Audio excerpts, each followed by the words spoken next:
Well, it looks like we can start. Welcome back, everyone.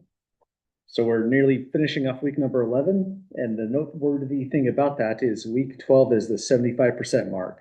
So we're definitely just nearly there. Bigger announcement is that our third exam is going to be on Tuesday, April 14th.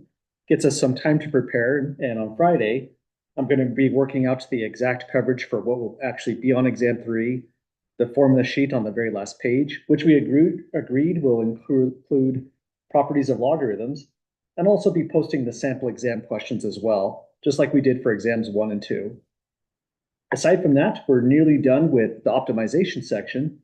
We have our quiz number 8 due today, and quiz 9 is going to be on the optimization, one of the problems selected from there. But before we jump into optimization, a review question was posed from section 4.2, which we're going to start with, which will be a great warm-up before jumping into that last question here in 4.4. But before we start, any questions or comments at all, folks, to start us out?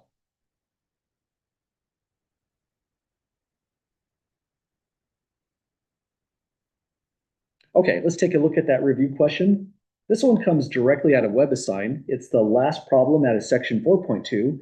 Yours might be slightly different. Some of these problems are randomized in a small way. For example, where that 2 is, you could have a 7 or a 6, 5, something along those lines. Aside from that small change there, it's going to be essentially the same problem. So if you're struggling at all in that last question, and I have gotten a good amount of questions on this last problem here, this will be a good page to come back to take a look. And once we're done with this document, I'm going to save it just like all the others, and I'll post it under 4.2 since that's where it seems to make the most sense. So here it is. This is the last question on the section 4.2 WebAssign. It's formatted pretty similar to the way that question looks, aside from there's no actual boxes and things. I didn't copy down the website itself. Here's the function. We want to find the interval on which f is increasing, the local maximum and minimum values, and the interval where f is concave up, concave down, and the inflection point. I think I might have forgot to type something out here. I think it might have been stated, find the intervals, plural, on which f is increasing and which f is decreasing.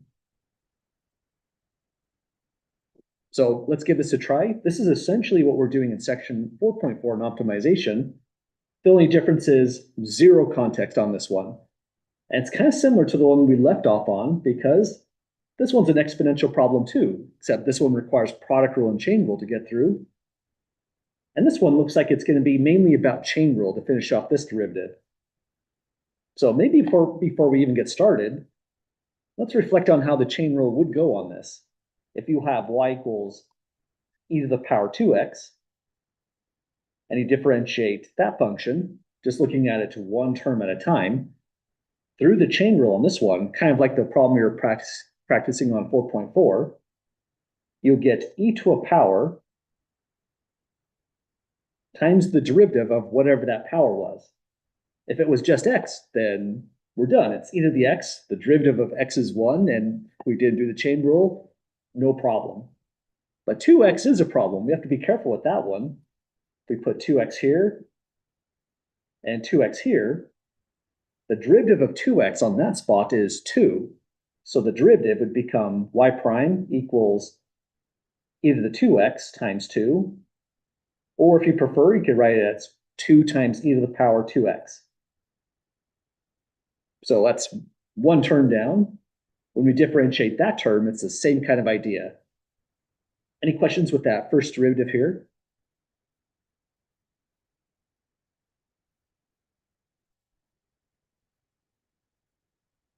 Okay, now looking at it from this side, if we focus on differentiating e power negative x,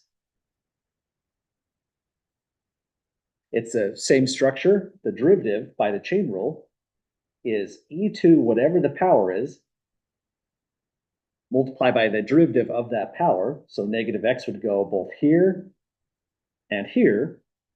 But this time, when we take the derivative of that spot, we get just a negative 1. So y prime is going to be, I'll put the negative out in front, much like how we have the 2 out in front on the prior derivative. Negative e power negative x, where that negative sign came from that derivative there. So that's how the two chain rules go on this one. There's no product rule. We're just going to use the sum rule. And putting it all together, we can say the derivative of f at x is 2 times e to the power 2x minus e to the power of negative x. There it is. Doesn't look like we worked too hard on the derivative because the work is over here. It's all scratch work on the margin.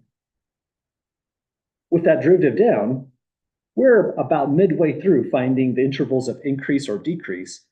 But what we need next is the critical number. And getting the critical number on these, there's quite a bit of strategy so far. Sometimes it's all about factoring. Sometimes we're just isolating a variable. Sometimes we're setting a numerator equal to 0 and solving. But this one's a little bit different. To solve this one, I think a good approach would be eliminate e power negative x altogether. So you could go the route of, say, take 2 e to the 2x equals e power negative x. All I've done is added it to both sides of the equation. Then in this format, if you want to get rid of e power negative x, just multiply by e power positive x. That's going to cause an immediate cancellation. We have to multiply on both sides. Now we're just using properties of exponents. On the left-hand side, we add up the exponents. So it's x plus 2x. We have 2 e to the power 3x. But on the right-hand side, if you add up the exponents, that's e power 0, and e power 0 is 1 altogether. And there's a lot of ways to visualize this. You could also say e power negative x times e power of x. You could just make that a positive exponent. So it's e power of x divided by e power of x. So this negative exponent, once we drop into the denominator, becomes positive. But now we observe we're just looking at something divided by itself. It's automatically a 1. So however you visualize what happens on the right-hand side, it's just a 1 altogether.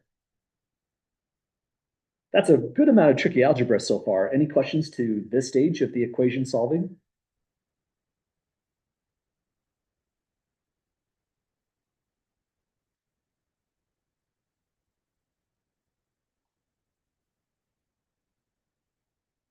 You would have, yeah, what you would want to have done is divide by e power negative x, and that would have worked out as well. And then when you did that, over here where the red dot is, you would have had 2 e to the power of 2x divide by e power negative x. Then you'd have to do the exponent surgery over here, bump that e negative x up now into the numerator. So that'd be 2 e to the power 2x times e to the power just positive x to give you 2 e to the power 3x altogether. So going that route, you'd come up with the same exact value. So lots of good ways to kind of start this one off. Other questions at the moment?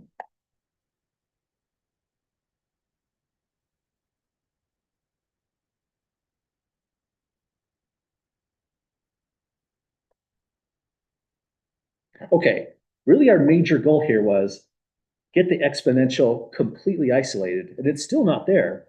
We want to divide by 2 next. Now it's e power 3x equals 1/2. But once we get to this stage, this is kind of similar to what we did in the section 3.6 on exponential growth, exponential decay.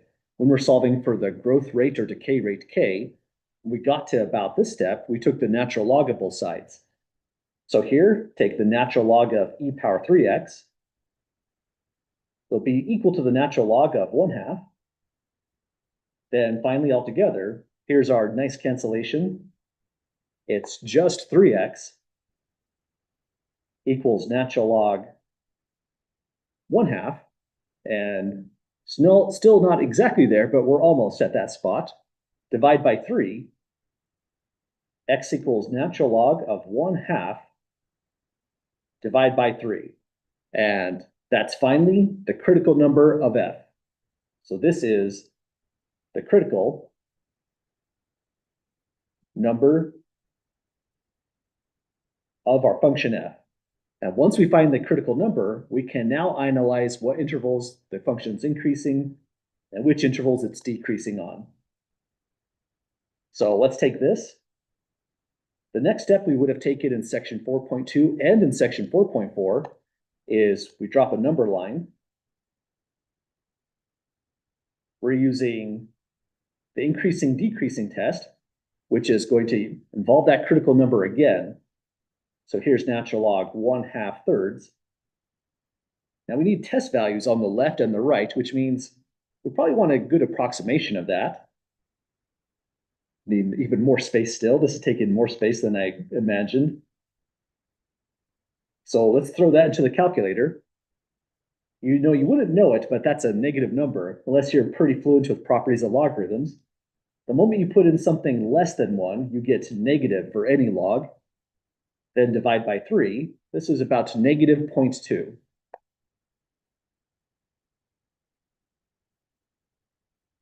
Now, finally, we can put this all together. We can look into this region, which goes from negative infinity up to the critical number.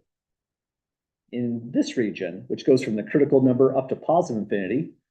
And what we're trying to determine on this stage is what is the sign of the derivative in both of those regions. That means we need to grab test values. And when we're in this region to the left, 0 doesn't do the job. 0 is on the right-hand region because our critical number is actually negative, not positive. So anything else will do. Maybe -1 should do the job. We calculate f prime at -1. Well, the derivative f prime is way up here. Let's highlight it just for the moment. So all we're doing is plugging -1 in this location. It's 2e to the power of -2 minus e to the power of +1, with double negation here, giving that +1. Now, all we need to know is if this is positive or negative. So let's plug this one into the calculator to determine. 2e power -1 minus e power 1, which is just e. And that comes out negative. So we'll put down here less than 0. Which means, oh, hang on, there's one critical error here. When I said f, I should really say the derivative f. So f prime, both on this one and this one. It's the derivative being negative, not the function. Derivative being negative is what makes the function itself decrease on this region. So now we just do it all over again. Which means we want a convenient value for our next test point, but 0 would do the job for this region. Let's calculate f prime at 0, which means throw 0 back up top in this original derivative. We get 2 e to the power 2 times 0, so just 0, minus e to the power of -0. Well, -0 is still just 0. E to the power 0 is 1, so this is just a 2 minus 1, which is positive. So it didn't matter if we plugged in 0 or anything like, say, -0.1, we'd have gotten the same conclusion. It comes out positive. And so our ultimate conclusion is from the critical number to the right, we are increasing on all values larger than that critical number. So now we know where f is increasing, where f is decreasing. We just have to state that now using interval notation. So this is the wrap-up portion of this problem. Any questions to this stage?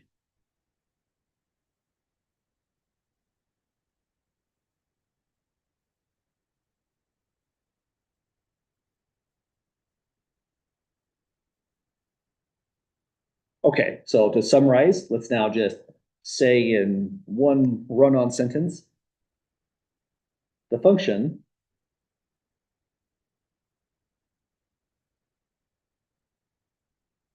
f is, I'll start with this interval here, decreasing on -infinity up to, now here we have to be pretty careful for a WebAssign problem. We need to give that exact value, natural log 1/2 thirds.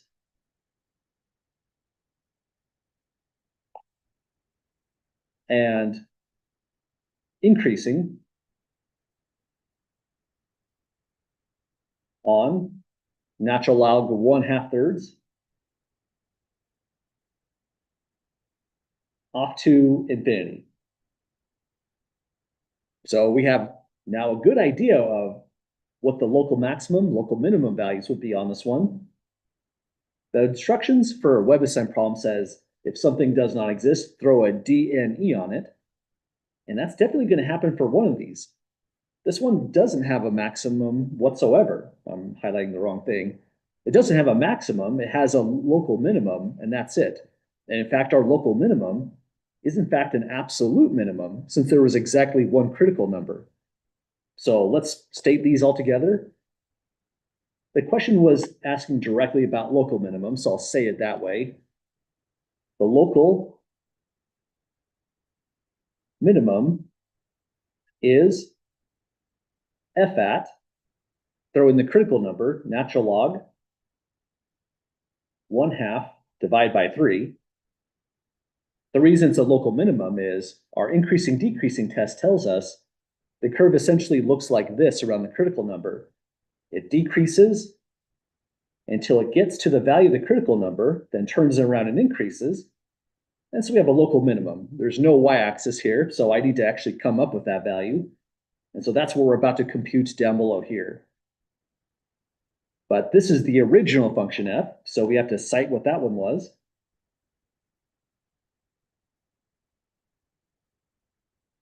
So here's that original function, and for convenience, here's our derivative down below. So f evaluate at natural log 1/2 is going to be e to the power of 2 times natural log 1/2, close the parenthesis there, thirds, plus e to the power of negative natural log of 1/2 thirds. And there's a lot of work you could do algebraically if you want to take the time to simplify this down. But I would accept that for full credit in that format if you want to just end right at that spot. And so would WebAssign. Just be really careful as you type that in. Well, this one has no local maximum whatsoever, so we would say local max. I would probably just write none normally if this was, say, a quiz problem, an exam problem that I was solving. But according to WebAssign, they want a DNE, so we'll just say local max does not exist.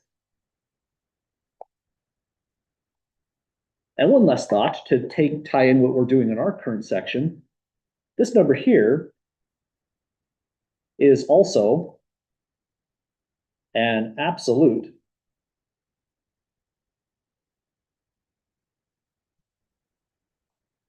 minimum since there is only one critical number.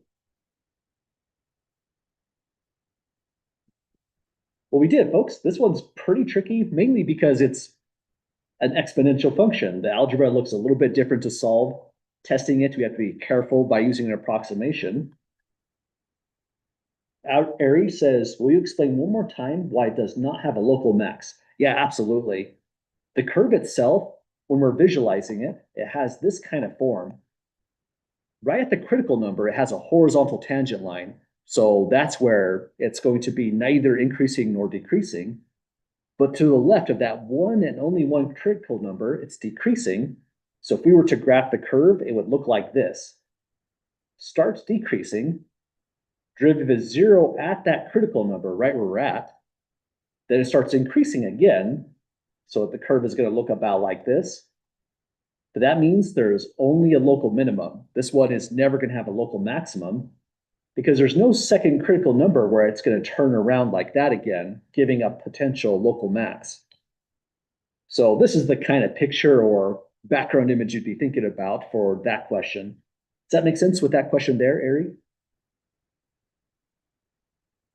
Yep, absolutely. And Naomi asks, are we going to go over the inflection point at where it's concave up and down as well? Yeah, that's the part C down below here that we're going to get into next. So before jumping into part C on concavity inflection point, Any further questions about the max min?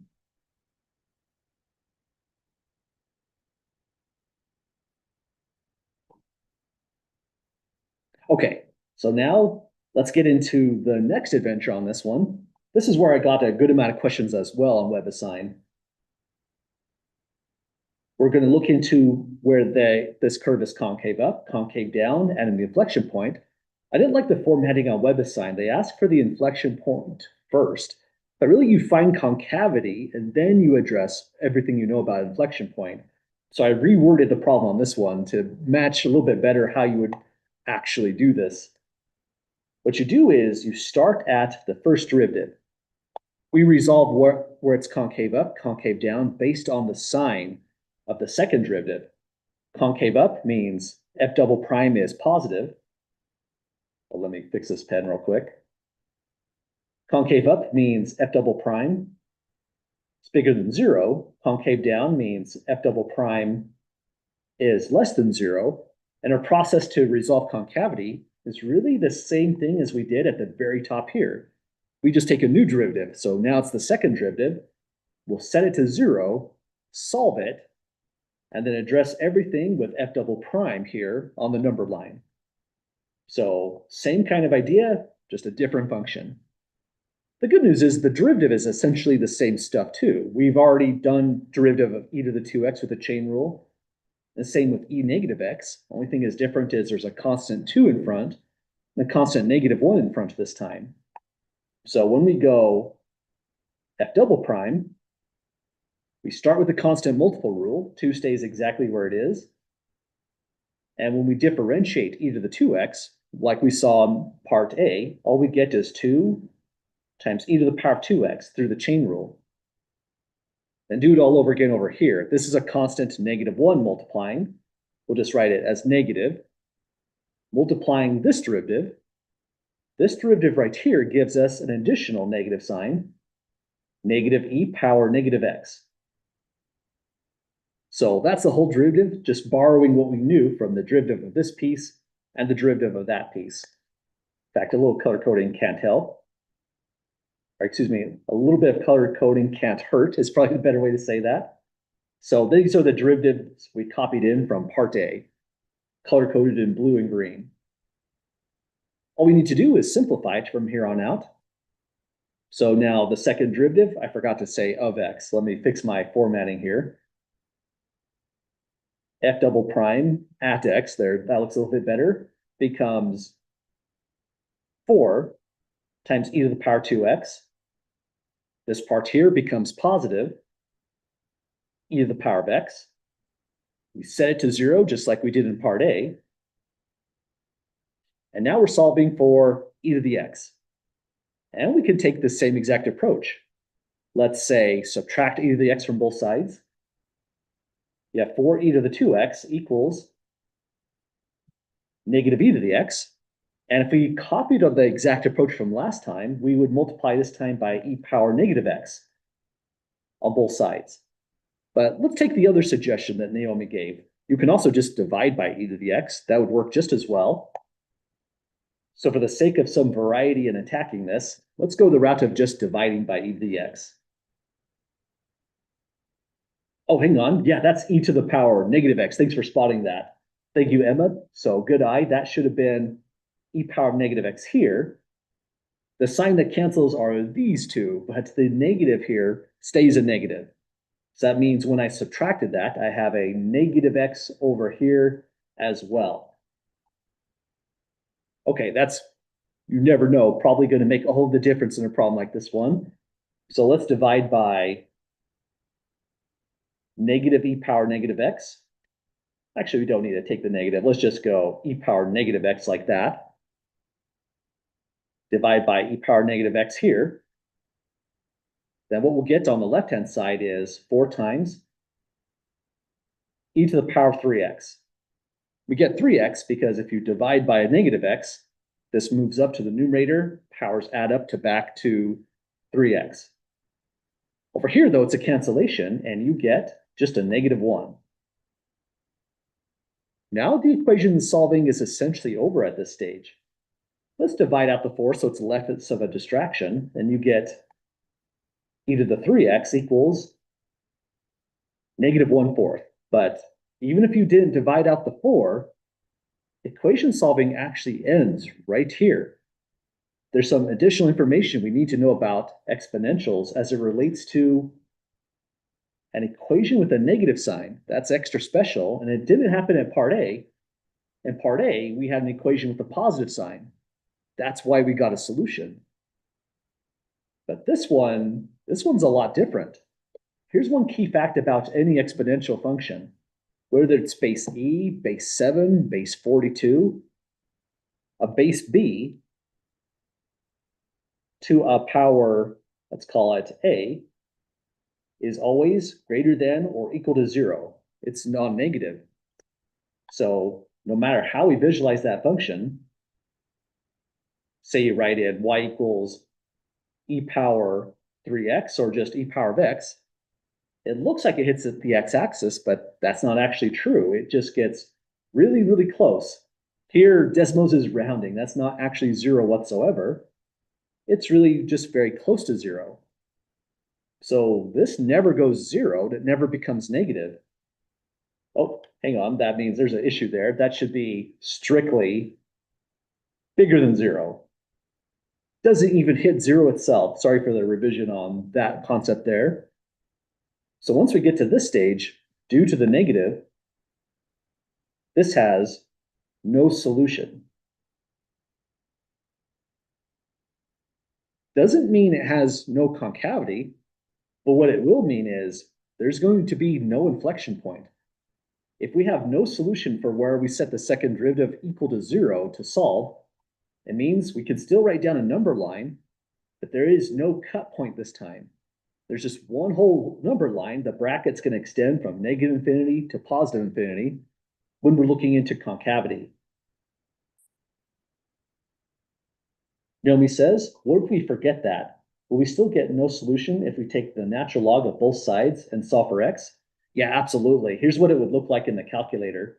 Suppose you took the natural log of both sides here and here, and you go natural log, negative 1/4. Your calculator will either say syntax error, or it might say domain error, or it might just say straight out undefined. So that will be an indication if you get undefined or domain error in your calculator, no solution when you're at this spot right here. Other questions at the moment?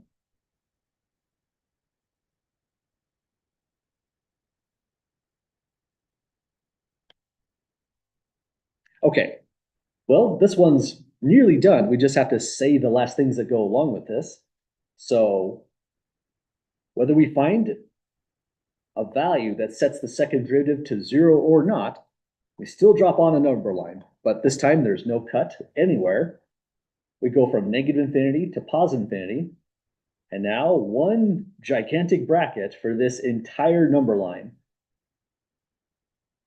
Looks kind of silly in a way, but that's just kind of doing the same things we have done for all the other problems. This one region is going to be a test for f double prime. We take the most convenient point, I would say that's 0 for sure, plug it back into the second derivative, and see what the sign is going to be. If the second derivative is never 0, that means its sign will never switch. And so once we plug 0 into that second derivative, we'll know its sign on the entire real number line altogether.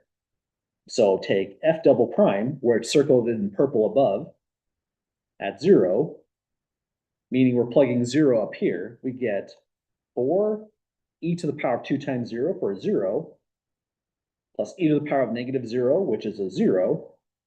That's just a 4 times 1 plus 1, which is 5 greater than 0. So we get greater than 0 here, and that means the second derivative is always greater than 0, so that this is concave up on this entire interval. So if we were to summarize finally, we can say, let me scroll down just a touch here. F is concave up on negative infinity to positive infinity it's never concave down. So in the spot in WebAssign where you would address concave down, you would just say this, concave down does not exist. And then we look into the inflection point. That's the first part in part C, the one you'd want to do last, in fact. Inflection point is where concavity changes. But concavity never changes on this one. So we would say for inflection point,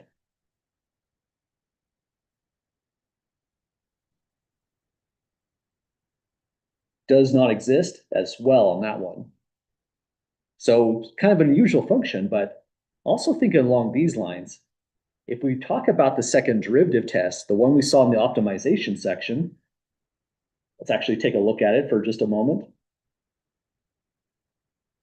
If the second derivative is negative for all x in the domain, you have,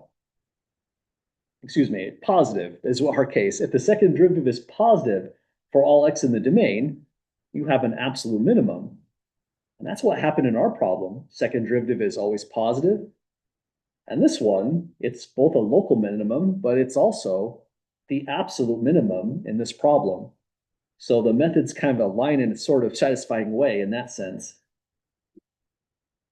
Well, that was the tough question in the section 4.2. Any further questions or comments on this review question here?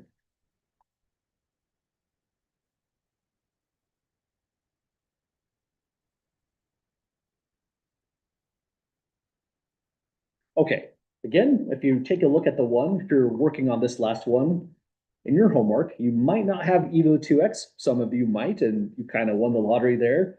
It's a little bit randomized, so it could be a 3x, but then just work the problem through with the 3x. They'll look pretty similar, just slightly different numbers at each of the steps. They'll be the same exact process. But let's turn over next to section 4.4. I'll post this review as a PDF, this review problem, again, under the 4.2 right here, above quiz number 8. Now, for the moment, we're back to section 4.4, but really the last section, or that last problem we just did, is a great warm-up for this one, because we're just using the first derivative test all over again on this problem down below. So if we have done it once, we can do it again. We took this function here, which was the blood alcohol concentration. This one was a tricky one to differentiate as well. It might be more tricky because it was both the product rule and the chain rule all at the same time, which sometimes feels a little bit finicky. So we took those steps. This was the product rule right out. The chain rule we did on the right-hand side on the margin, and then we just went from here, dropped in the result. The last step we took before we called it a day on Tuesday was we factored out the greatest common factor, 0.011 e power negative 0.02 t. So this is the derivative in its most simplified form. And we're at the same kind of step in that 4.2 problem, part A, where we set it equal to 0 and then solve the thing. Any questions at all, folks, on just the recap on this problem here?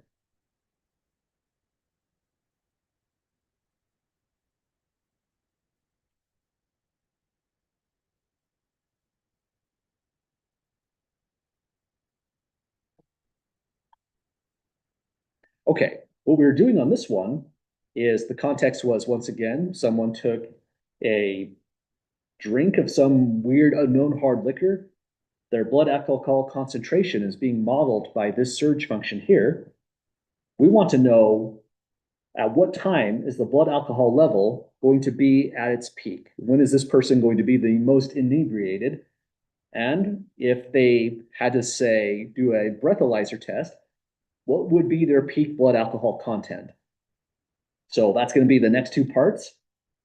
I'd say we got through, let's keep that out of here for the moment. We'll come back to that. We got through the hardest part right here, getting through the derivative. Now when we set it equal to 0 to solve, this one goes a little bit different from the last problem. Here, we can't solve it in the same kind of way very easily because of that variable t causing an issue. So we went a different approach. We factored out this first.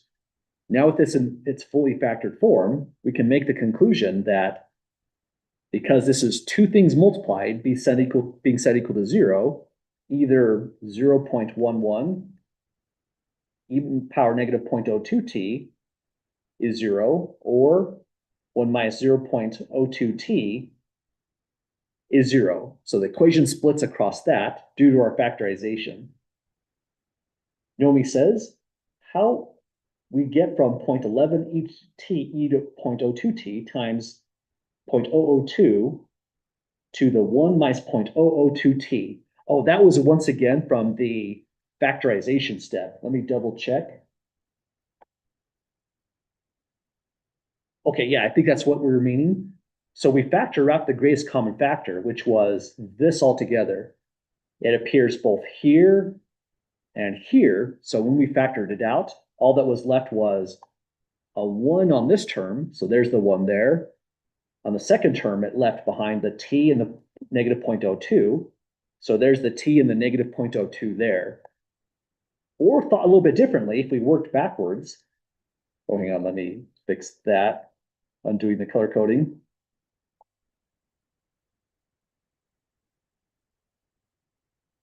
If we worked backwards and multiplied here to here, we would get this whole term. If we worked backwards and multiplied this here to here, you would get that second whole term as well. So it was really just pulling out the greatest common factor. Does that make sense for that question there? Yeah, absolutely. Thanks for asking about that. Again, this is kind of a hard problem because it was a tough algebraic step, and we're doing a fast recap after coming back from Tuesday. So thanks again for asking about it. So now that we have the factorization, we have two equations, both of them set equal to zero. But we go back to that property that we used in our warm-up question from 4.2. That property says any exponential, whether it's e or any other exponential, b to a power a, is always non-negative.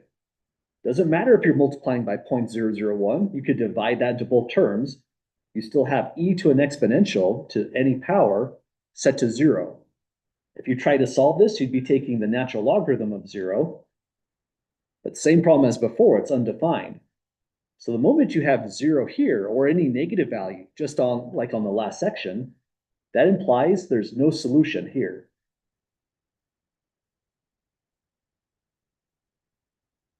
Doesn't mean there's no critical number. It just means we don't get a critical number from this factor at all. In fact, you know what you could do if you really want to? You could take that whole thing and just divide it on both sides of the equation. You're not dividing by zero this time because cannot be zero whatsoever. Either way you visualize this, setting factors both to zero or dividing out that part highlighted in yellow, it comes back to that equation, and that's an equation we can get a value on. So we'll solve that part next. That's where our unique critical number is going to come from. One is going to be 0.02t, divide 0.02 into 1. We get 50 exactly. So t would be equal to 50. The unit here is in minutes, which would be the minutes after the consumption of the hard liquor, whatever it was. But, we don't have an answer to this yet. All we know is that t equals 50 minutes. This is the critical number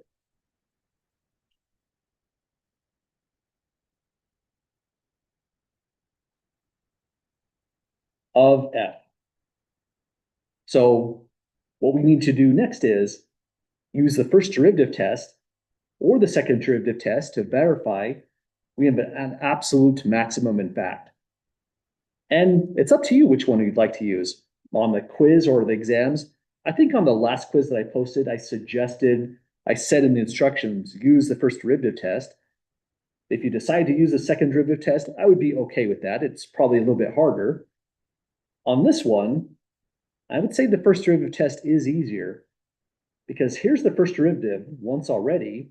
Doing this second derivative is even harder. And then you have to find a way to verify the second derivative is always positive. So here, let's say for the notes, we're choosing this method, use this test, since B double prime is complicated to compute.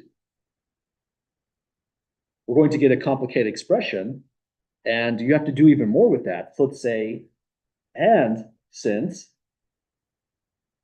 solving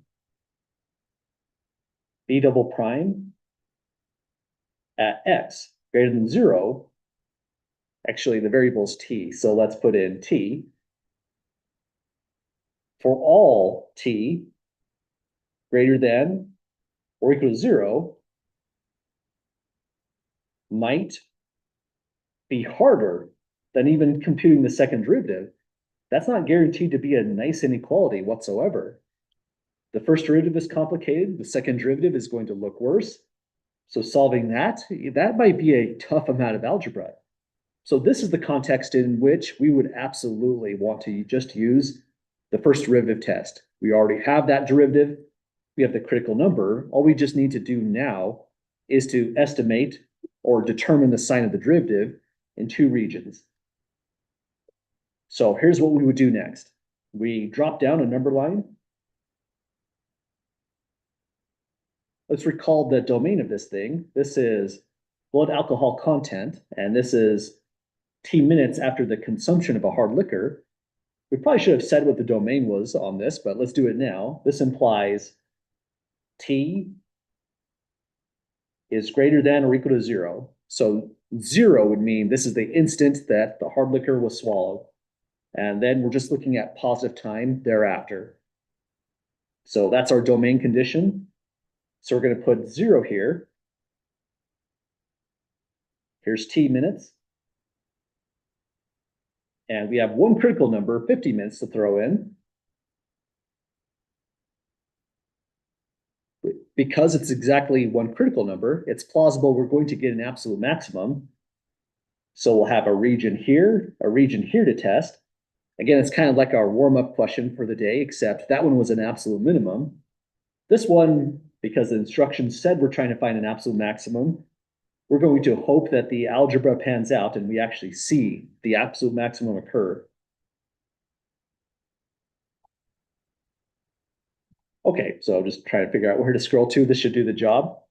Here's the first derivative in a pretty simplified form. It's factored form. We'll use that to test values. And we just need one convenient number in this region. Here, I think we mentioned this before in a prior problem. The domain starts at 0, but we've never defined a single-sided derivative, only a single-sided limit. So if we want to get around that issue, probably the next convenient number would be just 1 minute.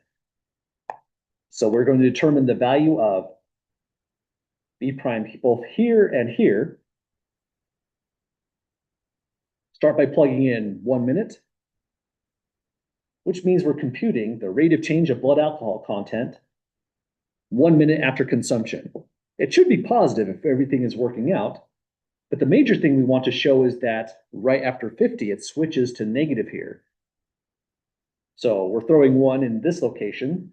It's 0.11 e to the power of negative 0.02, 1 minus 0.02 times 1. So this part, like we discussed before, always positive. We don't even have to put that into calculator to check. It's guaranteed to be a positive number. And this is 1 minus 0.02. That's a positive 0.98. So that means the whole thing, B prime at 1, is in fact greater than 0. So we can come back here, say greater than 0, which means B, the blood alcohol content, is increasing. Now we just hope it's doing the same on the region to the right. Any questions so far with the first check here? I think I misspoke. We don't want it to be doing the same. We want it to be doing the opposite, decreasing, since that will show we have an, in fact, absolute maximum here. But any questions so far?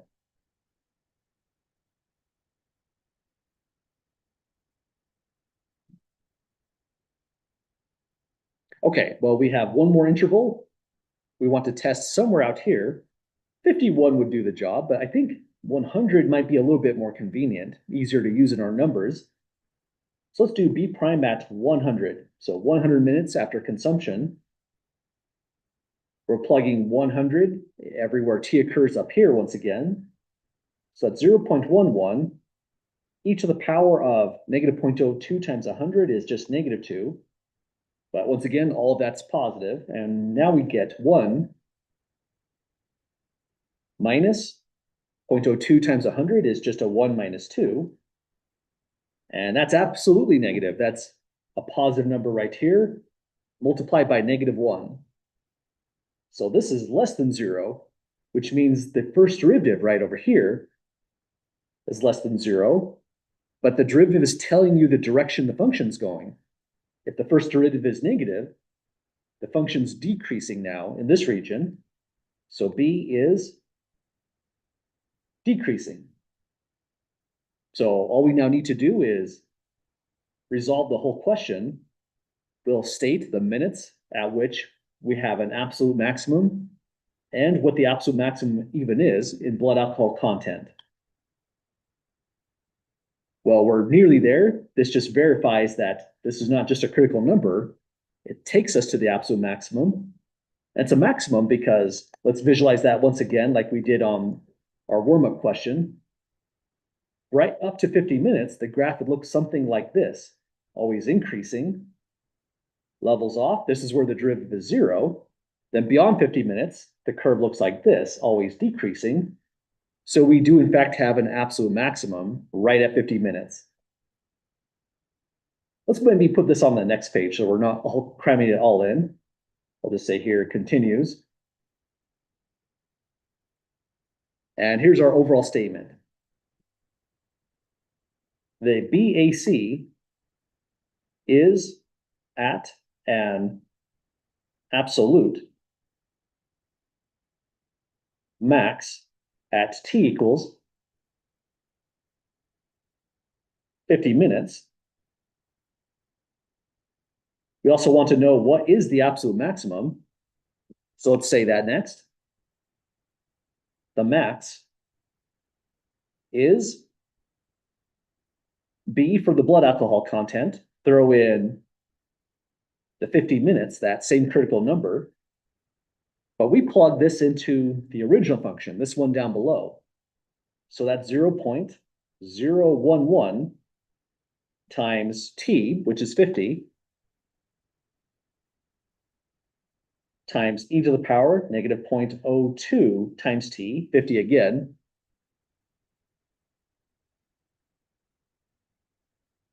We'll plug this into the calculator and get a value out. So this is 0.011, 50, e to the power negative 0.02 times 50. And there's the blood alcohol concentration. Not as a percentage yet, it's 0.2023. To 4 decimal places. If we want to write this as a percentage, which is the context tells us is the typical way it's usually written, usually as a percentage, we can say blood alcohol content at 50 minutes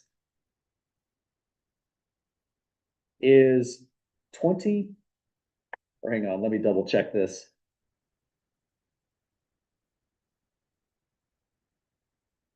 That seems pretty high. Well, my numbers might be a little bit off. If maybe what I'm getting confused on is I think this was meant to be a percentage already. What I want to do as my next step is convert it over into a percentage. But if someone has 20% blood alcohol content, a fifth of their blood is pure ethanol, they're absolutely dead before they even got there. That sounds like a misadventure in embalming someone. I think this one was meant to be a percentage already in the definition of this function. So let me back off that last step and just emphasize the unit here was a blood alcohol of 0.2023% already.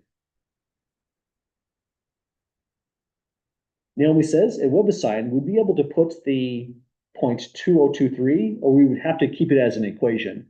I would say as a WebAssign problem, they're often wanting an exact, unless they say in the wording, round to so many decimal places. So without them saying to round, they would want this right here. Otherwise, it'd be the rounded value. Well, any questions or comments at the moment?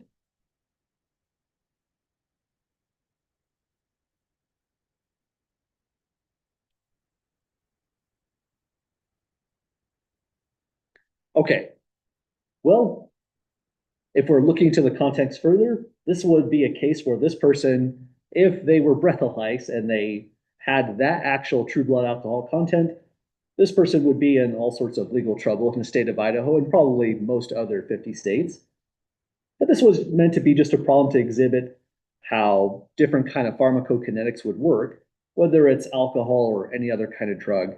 Our whole process of finding a maximum or absolute minimum value works in a lot of different kinds of contexts. And I think so far, this has probably been the most intense section of the entire semester, probably more intense than learning the chain rule for the very first time. But we're over the hump. Really, after getting through this section, what we're turning into, changing gears to, is now integration. In a certain sense, the opposite of differentiation. So let's open up that next section that kind of bridges the gaps between differential calculus, what we've been doing all along, and their applications, and now integral calculus. Even though this is still in chapter 4, this is meant to lead us into chapter 5, where we're going to begin defining the integration problem and using integration techniques. And antiderivatives is the core concept that gets us there. So it's this word anti that kind of gives a hint that, in a certain sense, differentiation and our next technique called integration are processes that kind of run opposite of each other. In fact, we'll use antiderivatives to solve the integration problem when we get into the so-called fundamental theorem of calculus. So here's how the definition goes. A function, and in these notes, we'll indicate it in uppercase, will be called an antiderivative. So uppercase F is the antiderivative function. It's the antiderivative of some lowercase function f on some interval if it satisfies this relationship here. If the derivative of the uppercase function is our lowercase function f of x for all x in the interval, we have an antiderivative of the lowercase function f. So somehow, some way, this is one of the major core concepts that are tying together two different branches of calculus. Integration and differentiation has everything to do with antiderivatives. So first examples are really just practicing with this core idea. I have a function f of x defined here. And the question is just asking us straight out, is that provided function a true antiderivative of this one? Now we know how to differentiate f, but that's going in the wrong direction. What we differentiate is uppercase f. So to solve this whole problem, it's kind of nice in a way. We're just differentiating as normal. Take this, write out f prime at x, uppercase f, differentiate as you normally would, and see if it equals lowercase f of x. Aries says 7. Sorry, could have been a mistype. Was any question in particular, Ari?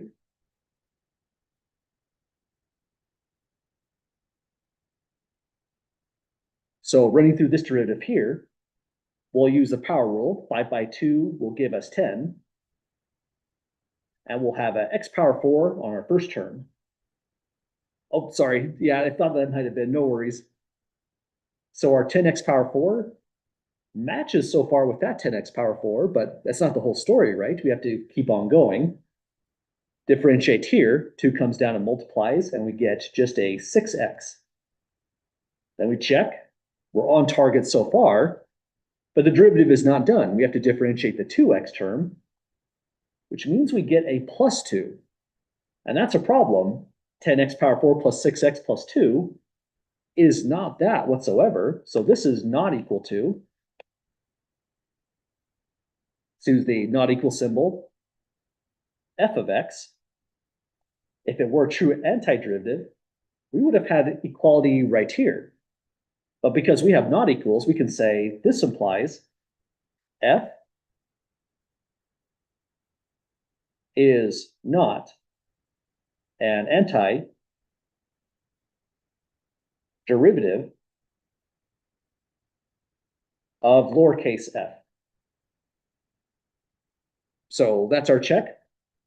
Our definition is straightforward, but it's tricky in a certain sense. You have to know which function to differentiate, which function you're checking against and not differentiating. And if there's any difference, no matter how small, like a constant 2, it's not a true antiderivative. Well, any questions at all, folks, on our first check?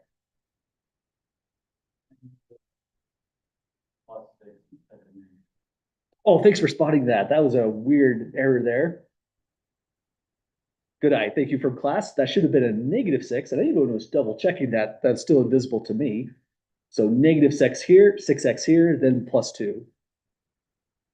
And if I was looking at that carefully and I saw the negative, the moment you find one difference, when I put a positive, I could have said, right at that step, it's not an antiderivative, and we could have just stopped differentiating at that point. But other questions or comments so far?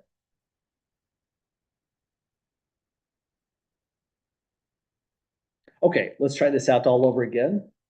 New function, x natural log x minus x, is our uppercase function.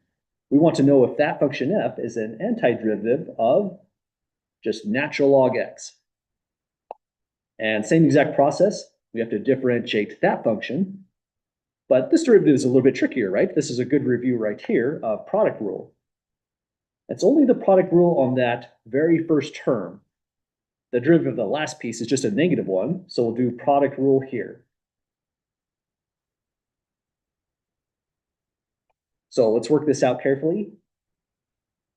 F prime of x is going to be equal to, differentiate the first term, and I'll write it out for the sake of the notes, but if you put a 1 down on paper because you've already taken its derivative, that'd be great. That would just indicate to me you've practiced the product rule a lot at this stage. But here it is all written out. Differentiate the first term, copy the second term, copy the first term next, differentiate the second term, and then that's the setup for the product rule. We move over to the next term, differentiate -x, and that's a -1. So we have 2 more derivatives to work through. F prime of x is now equal to, derivative of that x is a 1, so it's 1 times natural log x, minus x times this derivative, all the way back to section 3.7. That one's not so bad. It becomes just a 1 over x, minus 1. So it's kind of a mess, but we can simplify it further. First term is just natural log x. This is -x times 1 over x, but that resolves to a -1. Hang on, I'm not sure why I put a negative there.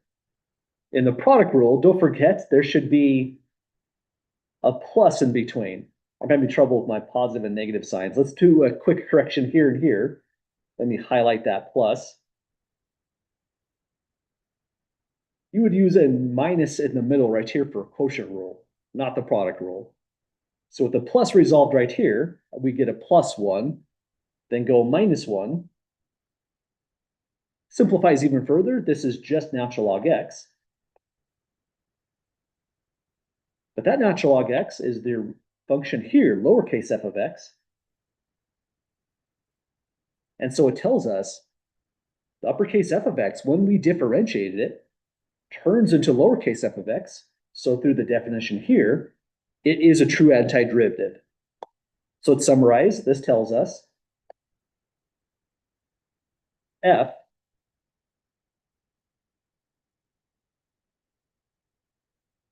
is an antiderivative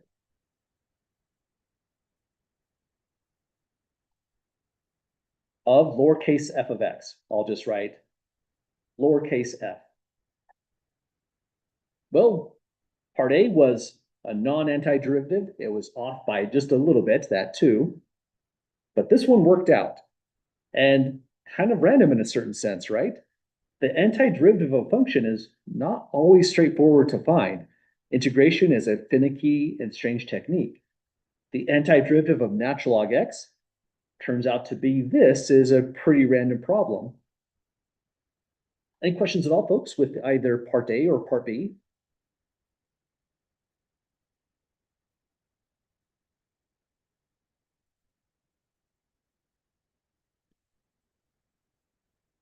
Okay, part C sounds like it's almost the same kind of thing. We put in something a little bit differently here. F of x is x minus natural log x, so the same thing as this, but add C. We said here in the definition, C is an arbitrary constant. And it actually has a name. It's typically uppercase C in a calculus context. And this arbitrary constant is often referred to as C is the constant of integration. So kind of a random concept there, but that's the next chapter, what it's all about, integration itself as a technique. So same question as before, we want to know if that new function, that's the same as the one as part B, but it differs by an arbitrary constant, if it's an antiderivative of that same function, natural log x. When we say arbitrary, we mean it could be zero. If it's zero, it's the same as this function here, but it could also be 1. It could be negative 12. It could be the square root of 3 times natural log 3. It's any real number whatsoever. But we know how to differentiate a constant, whether it's arbitrary or not. The derivative of a constant c is 0. So that means if we go to differentiate f again, we know how to do the first part, the derivative of x natural log x minus x. We've done it once already. It just turns back into the natural log x. So this is equal to natural log x plus 0. And this is the derivative of a constant rule, not the constant multiple rule. It's not multiplying, but the derivative of any constant is 0 itself. That means this becomes equal to the natural log x, which is lowercase f of x. And we have the same conclusion as we did in part B. This implies f is the general antiderivative of f. We're calling it the general antiderivative of f because this is its most general form that you could write it down. Every antiderivative of natural log x will have this kind of format. It'll be this x natural log x minus x, then add or subtract any constant you want. And so if this is any constant whatsoever, this is the one way we can write down this antiderivative in its most concrete, most general form whatsoever. Well, it tells us a lot about antiderivatives. There's no unique one and only one antiderivative, which is unfortunate. If you differentiate natural log x, you get 1 over x, and that's the one and only one answer whatsoever. But if you go backwards, if you go to find its antiderivative, you have an infinite family of functions. Pick a different number c here, and it's just a whole different antiderivative. But every antiderivative will involve this part right here, the x natural log x minus x. Well, that's the introduction to antiderivatives so far. What we'll be doing in these notes is just practice taking antiderivatives before we go on to the integration chapter in chapter 5. But any questions at all, folks, getting through example 1?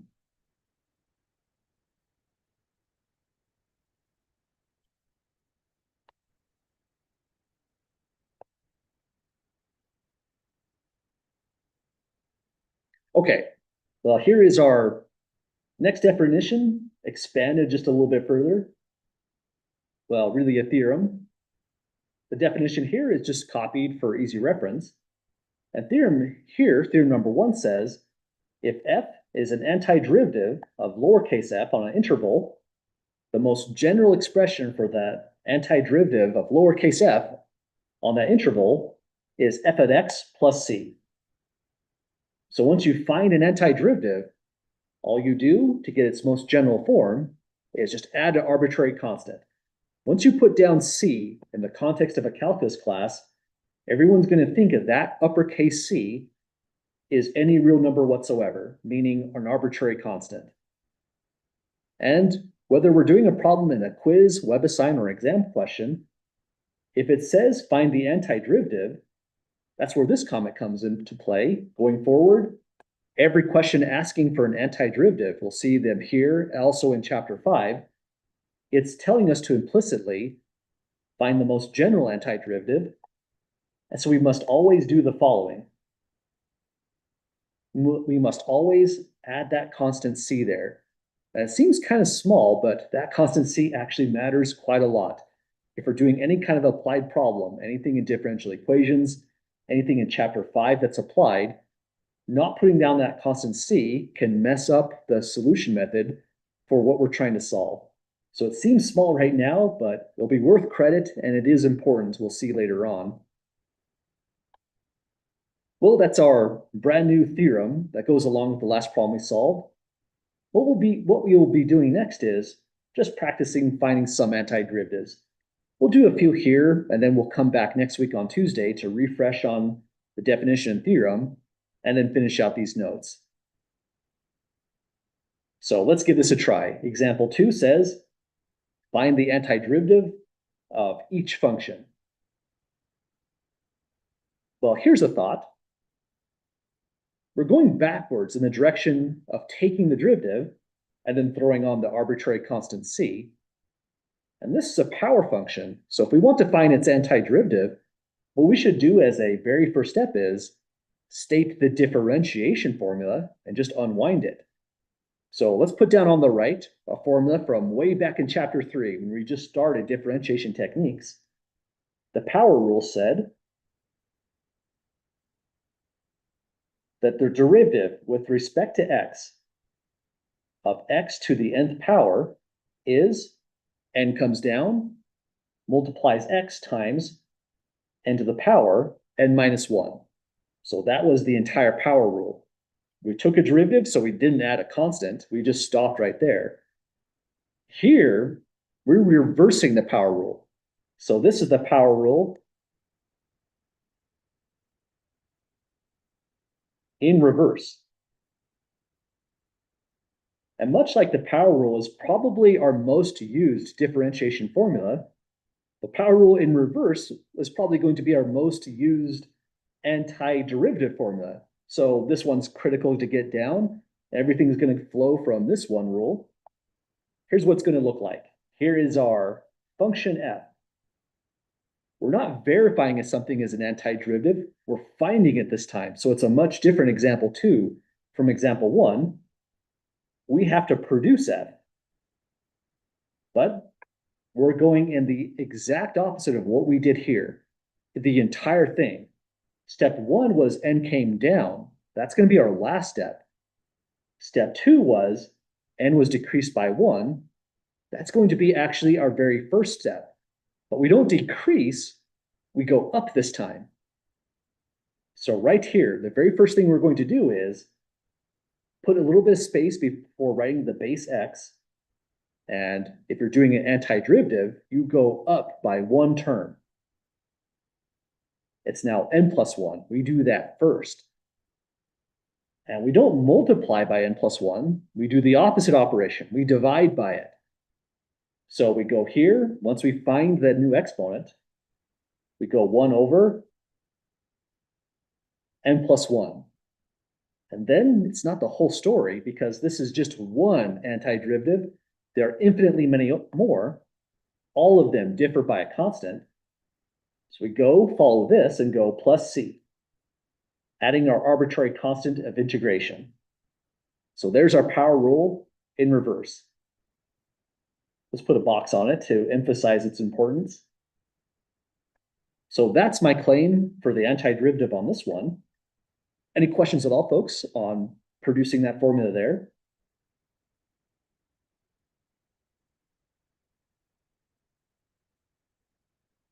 Okay, the good news about this process is you have an immediate check always available to you.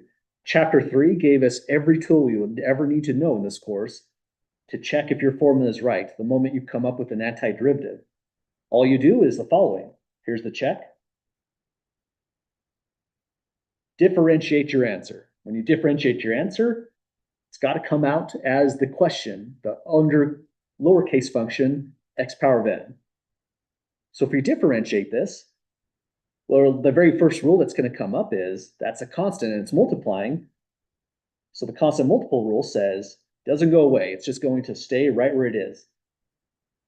Then we go over here. We're differentiating this part, but that's just the power rule. Power rule we used on this part right here says n plus 1 comes down. Now it's a coefficient. Here it is. X is to a power of 1 less. N plus 1 minus 1 would just be power n altogether. The derivative of this constant c goes to 0.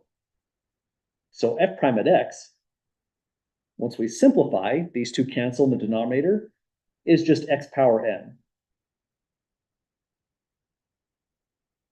So this is equal to the original function, lowercase f of x, that was provided. So it tells us our check has worked out. That is the true antiderivative.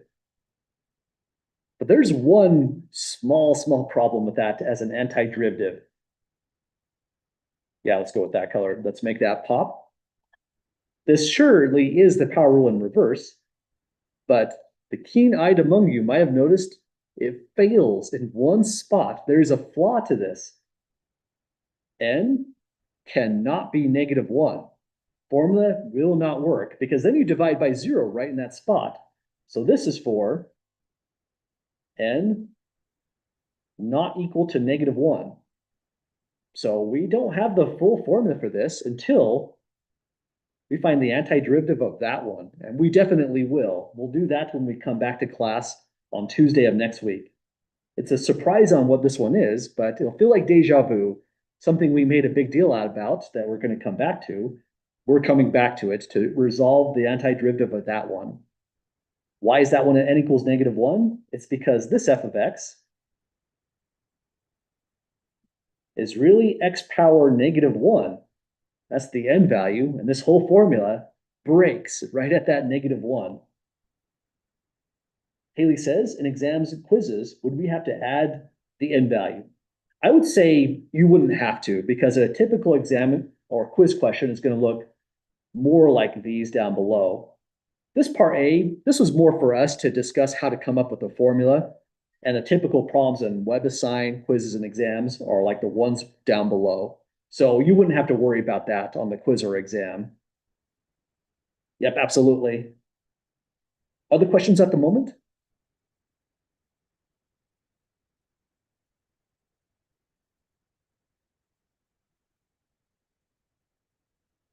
Okay, well, instead of powering through this one in a minute and a half, this one may be a good one to come back to. Essentially, all we did in part A is we've derived a formula.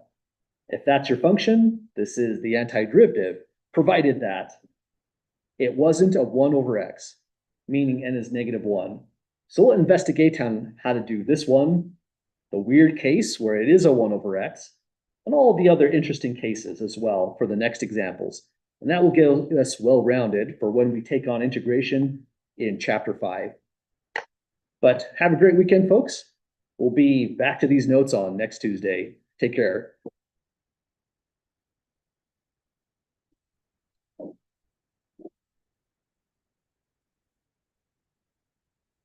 Thanks. Have a good one, folks.